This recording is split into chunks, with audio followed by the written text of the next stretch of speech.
viral video showing a Haitian immigrant claiming he and others voted several times in the state of Georgia for VP Harris is sparking concerns of election fraud. But Georgia officials already debunking this rapidly spreading footage. Georgia Secretary of State Brad Raffensperger saying that the video is, quote, obviously fake and likely foreign meddling in Georgia elections. The FBI has since taken down this video. It comes as U.S. intelligence is highlighting more potential interference from countries like Iran, China, and Russia. A new report even claiming Iran has tried to contact Americans directly to influence their opinion in this year's election.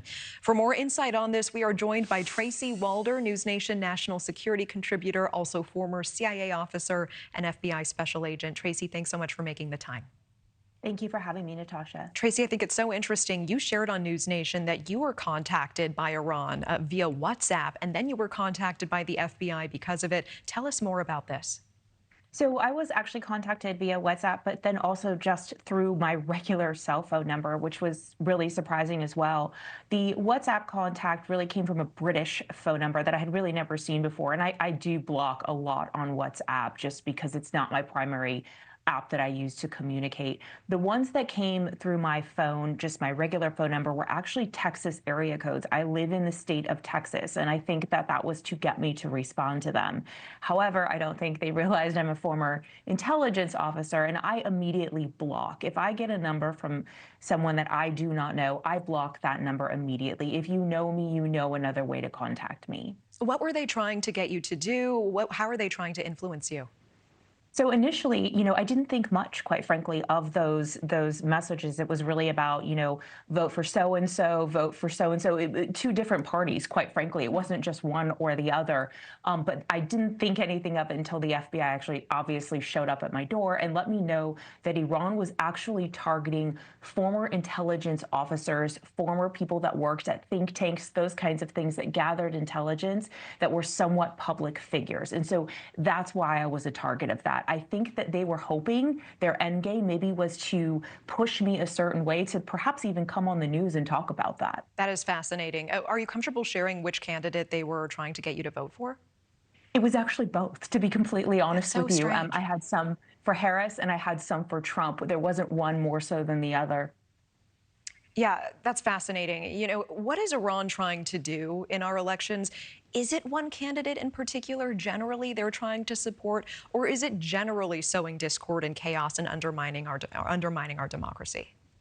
I personally feel it's the latter. Look, I think we can all agree that Iran is probably not a fan of former President Trump, given the assassination of Soleimani. But I don't know if that is their end goal. We can say the same thing about Russia in that they want Trump to win, given a close relationship that they have. So I think it sort of goes both ways. I think what they're really trying to do is sow these seeds of discontent, because then you start having people questioning what's real, what's fake, should I vote for this candidate because I am seeing these videos that you mentioned earlier. Yeah, it's a concerning thing that happened to you, and also probably not so comforting that they have your personal cell phone number as well. Let's talk about Georgia, the election fraud video that's circulating. The former director of CISA calling it more nonsense from Russian troll farms. Does this appear like Russian meddling to you?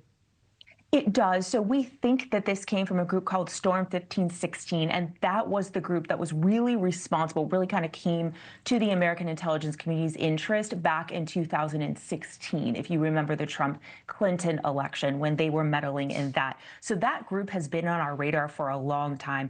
Based on the production content of that video and what it looked like, they were really able to determine that that had all the hallmarks of this kind of troll farm, if you will. It had already circulated so much by the time the FBI took it down. I mean, is there anything to be done about the disinformation, the misinformation that's already happened?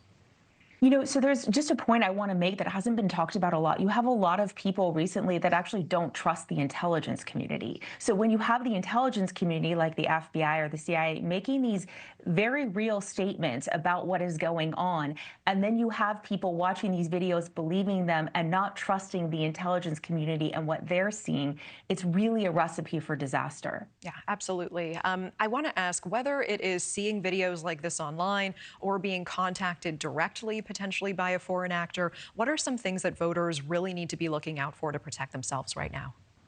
Look, I think that if you receive any kind of text message from any kind of number that you do not know, block it immediately. I also think we need to be better informed in terms of how to spot AI videos. There's really not a lot of information out there. And I think some of the things that we can do, look at the light and the shadow on it, look at fingernails, look at the body language. If it feels off, if someone has an additional finger or an additional foot, that isn't a real video. We used to be able to vet sources, right? We used to be able to do that, but we can't when we don't know the source of some of these videos. Yeah, and still we're in a moment where AI is messing up hands a little bit. Give it a few months and we won't even have that to rely on. It's such a big issue. Tracy Walder, appreciate you as always. Thank you so much. Thanks for watching. Go to joinnn.com to find News Nation on your screen. And don't forget to click the red subscribe button below to get more of News Nation's fact-driven, unbiased coverage.